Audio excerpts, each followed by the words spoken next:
дайындалып жатыр жігіттер да. Бірінші рет выездной мангал, выездной шашлык болайын деп. Мына телефон құласа жаман болады. В общем, қызық болайын тұр ғой реально. Кеттік бәрін таста басталайын деп отыр ма или? Кеттік бәрін таста жобасы қайтадан бастаймыз. Жақында бәлкім тағы қыдыруға кетеміз, обязательно. Возможно, басталады. Иә, бірақ бүгін сіздерге новый сатып алған мангалды тест жасатамыз. Қалай жинаймыз? Бұны жинау оңай болмайды сияқты. Сізге көмек керек жоқ па қазір? Мынау көшкісі. Мынау асты өздеріңіз білесіздер, мендегі бар прям сетка. Бірақ менің мангалым ғана бұл сәл үлкендеу. Все, кеттік. Қараңыздар. Келбетте, енді өздеріңіз білесіздер, ауаның кіріп шығуына арналсы тесігі бар, термометрі бар. Ну, как всегда, күлді түсіріп ашу үшін арнаға дүниелері бар. Енді ішін ашатын болсақ, обязательно ысып қайнап жатқан кезде міндетті түрде алуға болады деп дүниелері піскен нәрсені. Дәл сондай, просто былай айтқанда объем үлкендеу. Сол ғана. Енді кеттік, котлетімізді дайындап. Негізінде мына көмірмен дайын жаға береміз ғой, бірақ арнайы мынандай бір шелекті де алдық. Өйткені запасқа тағы да жағу үшін. Қойып кетеміз, 15 минутта дайын болады.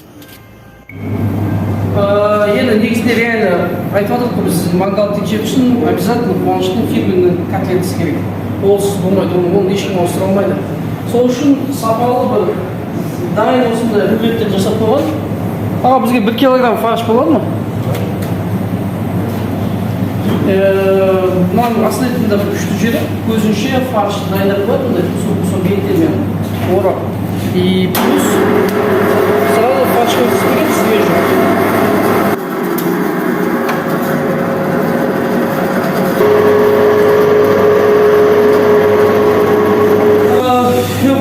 Везде болды.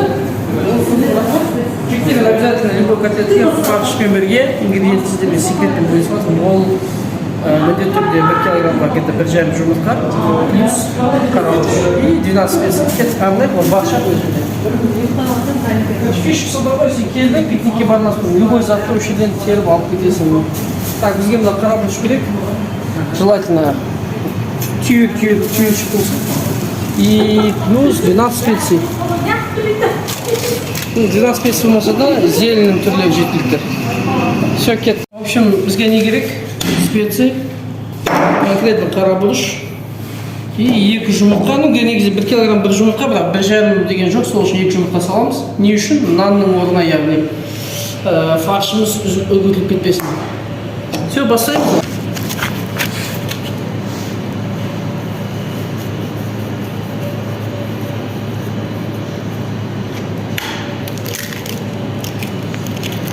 Обязательно тазалық өте маңызды жігіттер.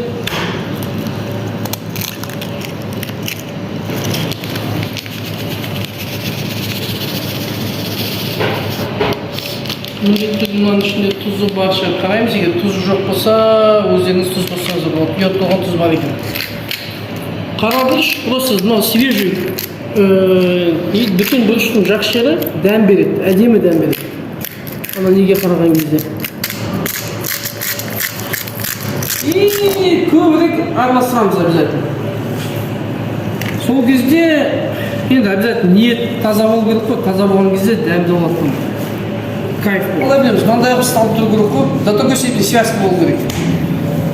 Көрдіңіз ғой? Связка осындай болған кезде ет дайын деген сөз ғой. Енді біз бұны обязательно бөлшектейміз. Майда-майда нелге бөлеміз. Енді өзіңіздің размеріңізге қарай. Егер форма болса, формамен істесеңіздер болады. Біз примерно осындай объемнан істейміз. В общем, жігіттер енді мен сияқты любитель болсаңдар, реально осындағы істеп, от души отбасымен жесең болады. Бірақ қолың тимейді, уақытың жоқ болса, міндетті түрде мынандай бір дүние алсаң болады. Мына жігіттерде бәрі дайын тұр екен. Енді қазір біз міндетті түрде адамдардан сұраймыз. Мені кітапты ма, мынаны кітапты ма? И мына қарасаңшы, әдемі прям духовка салсын бірден. Мынаны да қазір біз тексереміз. Или бар. Или маған ұнайтын готовый сосиски. Жылқының етінен, сиырдың етінен, короче, любой еттен ғой. Оның барлығын қазір тексеріп көреміз. Енді бастайық енді. Алып бастаймыз. Мына біздің шоғымыз дайын бұл. Супер шоқ. Қауіпсіздік.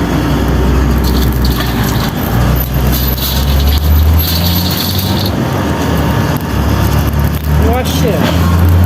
Сөз жоқ. No comments. Ең жаман жері дұрыс кроссовка кимесе шоқ түссе өртеп жібереді ше. Сәл қыссын, бірақ мына жерде салсаң леп деген код тұр ғой. Ал түсінді. Қалада екен ол. Бұның ішіне на вкус не ғой, енді өздеріңіз нанмен қоссаңыздар да болады, короче.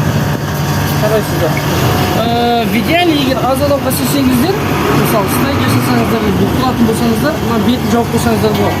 Бірақ бетін жапқан кезде обычно температура өшіп кетеді.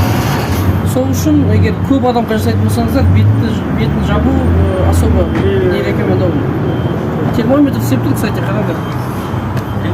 Көтеріліп жатыр. Бірақ біз пока ашық. Oradan mı? Evet. Onda bak biliyorsun. Ha, sönüyor evet.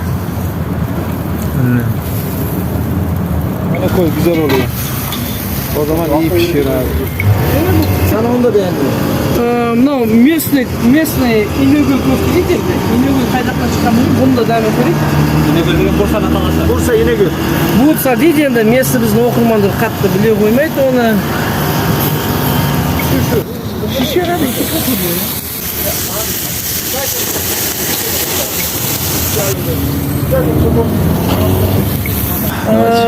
Ал үсті ортасы осында болады. Как раз лепешкіге жап-жаптан бөліп іске асқосын. Gelin abi bakın ne kadar şişti bak. Gelip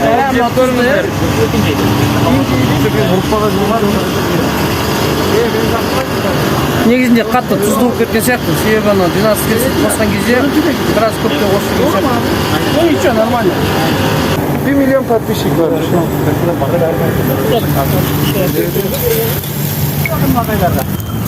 Мына машақаттың бәріне шыдай алмасам, сосиска аласыздар ғой, где-то 900 мың теңгенің көлемінде шығады. Ну, екі адамға спокойно жетеді.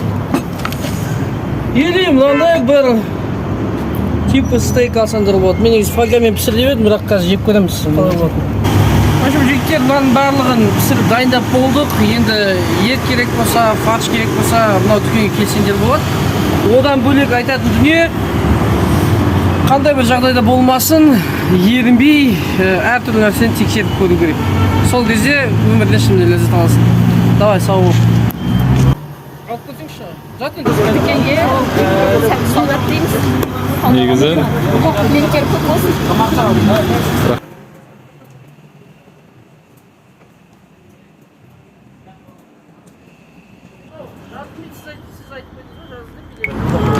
Құрметті Қаскелең қаласының тұрғындары, Қаскелең қаласының дәл ортасынан Асыл ет магазині ашылды. Бағасы өте керемет, қолжетімді. Келіңіздер, алыңыздар. Дүкеніңіз мол болсын, табыс көп болсын. Өте жақсы ашылған, етін асап деген ұнатты.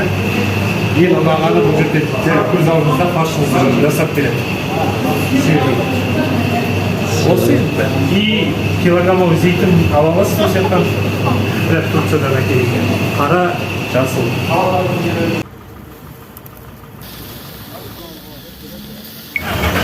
Но тәтті ет менің диетамды қолданып аман қалды негізінде.